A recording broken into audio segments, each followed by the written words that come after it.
Haleluya, karibu sana. Ningependa nimshukuru Mungu. Baba, asante kwa ajili ya neema, rehema na upendo wako. Fundisha wewe, tuongoze. Asante Roho Mtakatifu. Sasa tulikuwa tunazungumzia funguo za kupokea baraka kutoka kwa Mungu. Na nikakwambia ya kwanza ni maisha ya ibada au kumcha Mungu. Tukaona Yeremia 17:7 pia. Lakini cha pili nikakwambia ni imani. Haleluya. Sasa leo nataka nikuonyeshe funguo nyingine, ni nafasi. Okay? Kuna aina ya baraka utaupata tu ukiwa kwenye nafasi fulani. Okay? Kuna aina ya baraka utaupata ukiwa kwenye nafasi fulani. Na hizi nafasi, kwa mfano, cha kwanza, zile baraka zote ambazo ziko ndani ya Kristo, kwa mfano, ni kwa ajili ya watu ambao wana nafasi ndani ya wokovu, yani ni watu waliookoka. Kwa baraka ya zile baraka ambazo ziko ndani ya Kristo, huwezi ukazipata ukiwa nje ya nani? Ya Kristo. Ule ulinzi ambao tunatamkiwa kwenye maandiko ni ngumu kuupata. Ndio maana kama hujaokoka, ukitaka kupigana kwenye maombi ya vita, adui atakupiga. Maana yake nini? Hutapata kile ambacho unategemea. Hutapokea ushindi. Why? Uko nje ya Kristo. That's why Waefeso 1:3 inaongezea mwishoni, nasema ndani ya Kristo. So zile baraka zote ni ndani ya Kristo. Hiyo ni nafasi ya kwanza. Kuna nafasi ya mzao wa kwanza. Kwa mfano, ili Yakobo abarikiwe, kwa sababu alikuwa mtoto wa pili, ilikuwa ni lazima Esau auze mbaraka wake wa ile haki yake ya mtoto wa kwanza. Na kwenye kuiuza, hiyo ilifungua mlango wa Yakobo kufanyeje? Kubarikiwa. As long as mzao wa kwanza angeendelea kusoma kwenye ulimwengu wa roho ni Esau, maana yake ambaye angebarikiwa alikuwa ni nani? Ni Esau. Sijui kama umenielewa, mtoto wa Mungu. Yes. So lazima ujue kuna baraka ambao upo kwa ajili ya mtoto wa kwanza kwenye familia. Ndio maana watoto wa kwanza, uzao wa kwanza, wanapigwa sana vita. Sawa? Ili yeye akiharibikiwa na hao wengine wafanyeje? Waharibikiwe. Unless otherwise Mungu ajiinulie mzao wa kwanza kwenye familia pale kwa namna ambayo yeye ataona. Sio kama unanielewa, mtoto wa Mungu. So kuna kitu hapa tunajifunza kwamba nafasi inaweza kaamua baraka. Haleluya. Lakini kitu kingine ukiachana na nafasi, by the way, sitaki niseme maneno mengi sana. So nafasi yako inaweza kaamua baraka. Okay? Nafasi yako inaweza kuamua baraka wako. Haleluya. Yes. Namba 4 ni neema.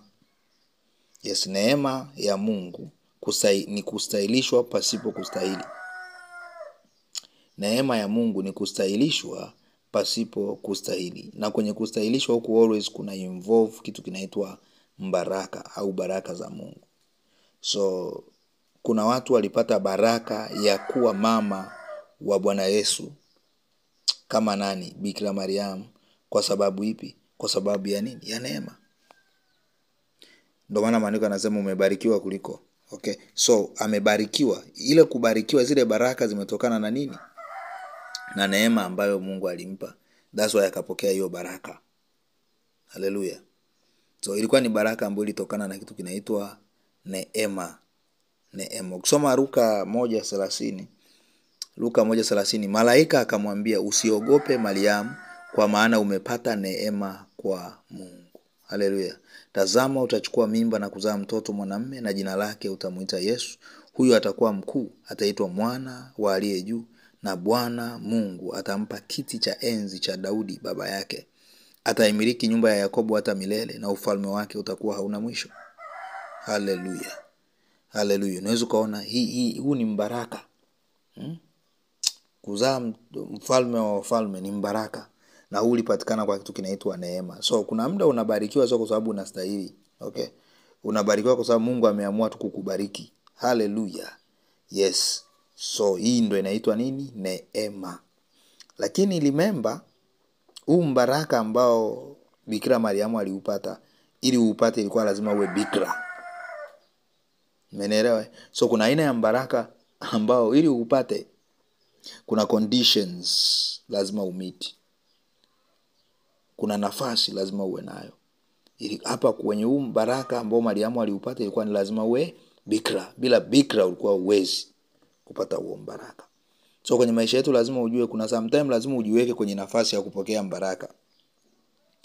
Yaani kwa namna nyingine ni hivi, kuna mbaraka utakuja kwenye maisha yako, lakini utakukuta upo eneo ambalo hupaswi kuwepo. Ndio maana hatima ya mtu yote imefungamanishwa na eneo. By the way, mimi ukweli ni hivi, mfano mimi Mungu kunituma Zanzibar, ni kitu ambacho tayari nilikuwa nimeona before. Umenielewa? Maana yake kama ningeenda sehemu nyingine, maana yake ningepishana na lile kusudi la Mungu. Sio kama unanielewa, mtoto wa Mungu. Okay? So kuna watu maeneo waliopo sio maeneo sahihi, sio maeneo ya mbaraka wao. Wewe ulipaswa kuwa daktari, lakini sasa hivi ni mchungaji. What do you expect? Utakemea mapepo, usiku yatakuja yakuvamie. Kwa sababu gani? Umekaa mahali ambapo mbaraka wako haupo.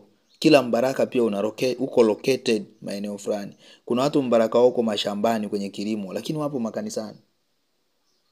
Sema haleluya. So lazima ujue hapa, na jaribu kukuonyesha kwenye nafasi pale juu. Sawa? Kwamba kuna aina ya mbaraka ambazo zimefungamanishwa na location uliopo. Ukiwa location ambayo sio, maana yake ule mbaraka unakupita. Ndio maana mafanikio mbele za Mungu sio vitu ulivyo navyo. Mafanikio mbele za Mungu ni kuishi kusudi lake. Kwa sababu unaweza ukaishi nje ya kusudi na ukawa na magari na majumba na watoto. Nataka nikwambie, umeingilia nafasi ambayo sio ya kwako. Umefanya kitu ambacho mbingu haikukutuma kufanya. By the way, umeshakuwa kizuizi kwa baadhi ya watu. Kwa sababu the problem, haya matatizo yote tunayaona kwenye hii dunia ni kwa sababu watu hawaishi makusudi yao. Tuona vijana wanaandamana, ni kwa sababu gani? Makusudi yao hawajayajua. Kwa nini Mungu aliwaumba? Hatima zao hawajazijua. At the end of the day wamejikuta kwenye adui amewakamata, amewaingiza kwenye mifumo ambayo iko nje pia ya makusudi ya Mungu. Sema amina. Ndio maana lazima ushughulike na kusudi la mwanao akiwa bado mdogo. Umjue ni nani. Muulize Mungu. By the way, kabla hujamzaa lazima uulize Mungu, huyu mtoto ni nani? Ili uje ujue anapaswa kukaa wapi. Sasa wazazi wengi wanafeli hapa.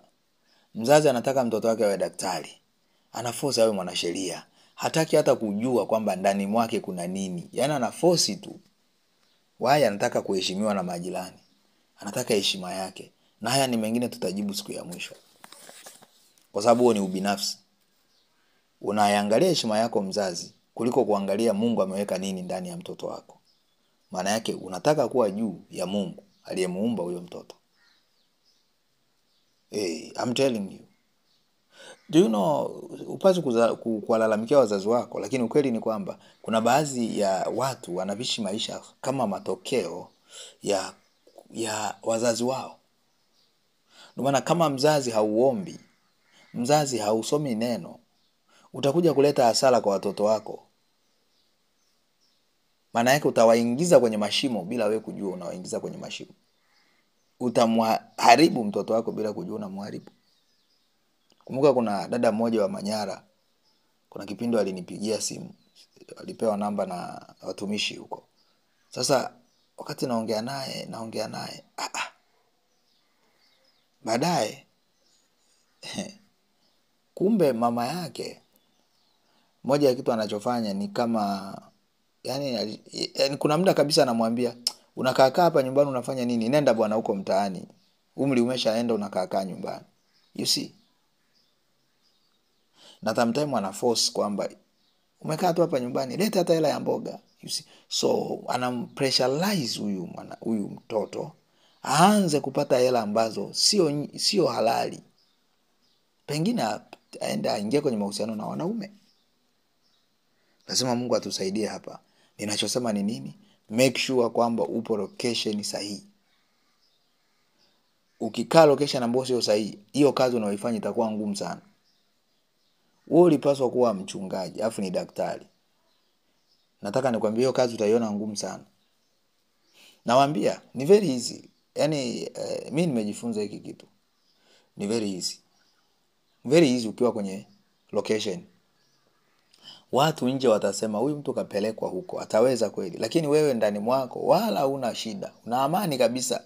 Apart from kuna vitisho, kuna kila kitu, lakini bado una nini? Una amani. Kuna vizuizi vingi lakini bado una amani. Why? Upo ndani ya kusudi la Mungu. Ndani ya kusudi la Mungu kuna ulinzi. Ndani ya kusudi la Mungu kuna ulinzi. Ndio maana huwezi ukawa mchungaji uliyeitwa kabisa alafu kaombea mtu kapigwa attack. Kwa sababu kama uliitwa kuwa mchungaji, lazima upewe mtumishi, lazima upewe malaika wa hiyo huduma, apart from guardian angel. Ndio maana ukisoma Ufunuo, kila kanisa lina nini? Lina malaika. Kila assignment ambayo Mungu anakupa anaambatanisha na malaika. Haleluya. Kukaa nje ya kusudi mara nyingi unatengeneza mlango wa kushambuliwa. Amen. So lazima uangalie location ambayo upo. Je, ni hapo kweli ulipaswa kuwa? Ni location ya kusudi, ni location pia hadi ya eneo sometimes. Yaani mpaka uende hiyo nchi, uende hilo taifa. Ukisikia ule unabii baba, kwenye ile ibada iliyopita, yule jamaa alitoa ushuhuda. Kwanza alianzia kwenye unabii. Baba akamwambia, Mungu ananiambia unapaswa kwenda Ruaha. I'm telling you, bila kwenda Ruaha huyu akaendelea kustruggle. That's why moja ya kitu alichokuwa anasema ni nini? Anaombea watu wanafunguliwa lakini maisha yake ni magumu. Why? Location ambayo alikuwepo sio sahihi. And therefore location ambayo alikuwepo sio sahihi. Na kwa sababu hiyo malaika wake yuko Ruaha anamsubiria. Yeye yuko huko aliko. Huwezi kuona matokeo. Lazima mjue hivi, malaika wao wanafanya. Kwa mfano malaika tukikubaliana kwa mfano jambo fulani kwamba saa 2 kamili, si ndio? Tutakuwa kanisani. Nataka nikwambie hiyo saa 2 kamili ikifika, malaika wako yupo tayari kwenye kiti, anakusubiria. Iko hivyo na kwenye kusudi. Kama uliumbwa kufanya kitu fulani, malaika wako anakuwa pale tayari muda ukifika. Lakini wewe haupo kule. So what you are provoking hapo ni kuanza kuishi maisha ambayo hayana faida. Kuona ugumu kwenye kitu unachokifanya. Hudumu unayo lakini hauoni kikusaidia. Sema haleluya. Unaombea watu wanafunguliwa lakini nothing is happening to you. Okay, so hiyo ni point ya msingi. Nataka nikuonyeshe point ya 5, ya ufunguo wa 5 ambao ni wa kupokea baraka. Utoaji. Utoaji ni njia ya kupokea baraka kutoka kwa Mungu. Na lazima ujue hivi, Mungu hubariki watu kupitia watu. Luka 6:38, wapeni watu vitu nanyi mtapewa. Haleluya. So pale unapotoa either madhabahuni au watu, mfano wajane etc., maana yake unaprovoke baraka za Mungu kuachiliwa kwenye maisha yako. Okay, kuna mtumishi mmoja one day nikiwa kwenye mazungumzo nikamwambia naomba leo uombe point moja, na ametoa ushuhuda juzi nadhani alinitumia ushuhuda huo. Akasemaje? Akasema, nilimwambia kwamba prayer point hapa, Bwana nionyeshe udhaifu wangu, nilipopungukiwa nifunulie siri. Mungu akamuonyesha kwamba anapaswa kwenda kulisha wazee. Alipokuwa anatoa ushuhuda alisemaje? Baada ya kuwa ameenda si mara 2, anasema Mungu amembariki zaidi ya mara 30. Yeye ndo alitumia hiyo neno, zaidi ya mara 30. Sijui kama unanielewa mtoto wa Mungu. Zaidi ya mara ngapi? Mara 30 kwa kutoa. Na Mungu alimuonyesha kwenye yale maono Yesu anamwaga hela kwenye chumba chake. Mtoto wa Mungu, maombi hakunaga maombi ya kutaka vitu, utapoteza muda. Maombi nipe gari, nipe nyumba, utaomba sana. I'm telling you. Waulize wenye majumba magari yote, au ukiwauliza watakwambia hawajawahi kuomba. I'm telling you. Yes, ni ukweli. Sikumbuki mara ya mwisho mimi nimeomba nyumba lini au nimeomba vitu lini. By the way, hata nyumba yangu ya kwanza mimi kujenga, by the way, sikuomba Mungu anipe nyumba. Sikuwahi kuomba. Sijui mnanielewa watoto wa Mungu, sijawahi kuomba. Lazima tuelewe hapa kwanza. Umenielewa? Kuna vitu ambavyo ukifanya haviwezi kukupa matokeo hata ufanye mara ngapi, kwa sababu upo nje ya kanuni. Okay? So kanuni ya kupewa vitu ni kutoa. Ukitaka baraka ya vitu, toa. Umenielewa? Bila kutoa, achana na maombi ya mpenyo mpenyo sio wa uchumi. Utapoteza muda. Achana na maombi ya mpenyo wa uchumi, utapoteza muda. Unless sasa tukimaliza kuomba utoe. Hata kuna watu jamani wanafunga hawatoi sadaka. Hawatoi sadaka. Maombi ya mpenyo ya uchumi yatafanya kazi ikiwa umeandaa sadaka nzuri kwa ajili ya Bwana. Lakini wewe unamaliza tu maombi ya mpenyo. Ara mmevunja mmemaliza mmeenda kulala. Nothing can happen. Hallelujah. Hakuna kitu kitafanyaje? Kitatokea. Sasa hili ni jambo la msingi sana mtoto wa Mungu. Ili likusaidie. Wapeni watu vitu nanyi mtapewa. Moja ya eneo pia ambalo Mungu ameahidi kutubariki ni kwenye kutoa zaka. Hii zaka ni fungu la 10. Zaka kamili. Zaka kamili. Unajua maana yake nini? Lazima iwe above 10%. Iwe above, sio lazima iwe 10%. Yes. Kwa sababu kama mimi kuna maelekezo nilipewa. You see? Sio lazima iwe 10%, inaweza kawa zaidi. Haleluya. Kuna watu wanatoa hadi 60% huko. Alafu muuliza kama amepungukiwa hata siku moja. Hajawahi kupungukiwa. Alitii maelekezo ya Roho Mtakatifu.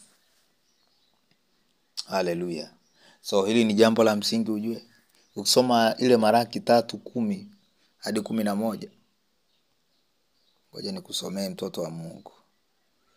Raba shanta laba koria masuka. Hizo ni funguo. Nitakuja nizirudie kuzitaja hapo kama ulipitwa. Haleluya. Okay, Malaki 3:10. Leteni zaka kamili ghalani ili kiwemo chakula katika nyumba yangu, mkanijaribu kwa njia hiyo, asema Bwana wa majeshi, mjue kama sitawafungulia madirisha ya mbinguni kuwamwagieni baraka hata isiwepo nafasi ya kutosha au la.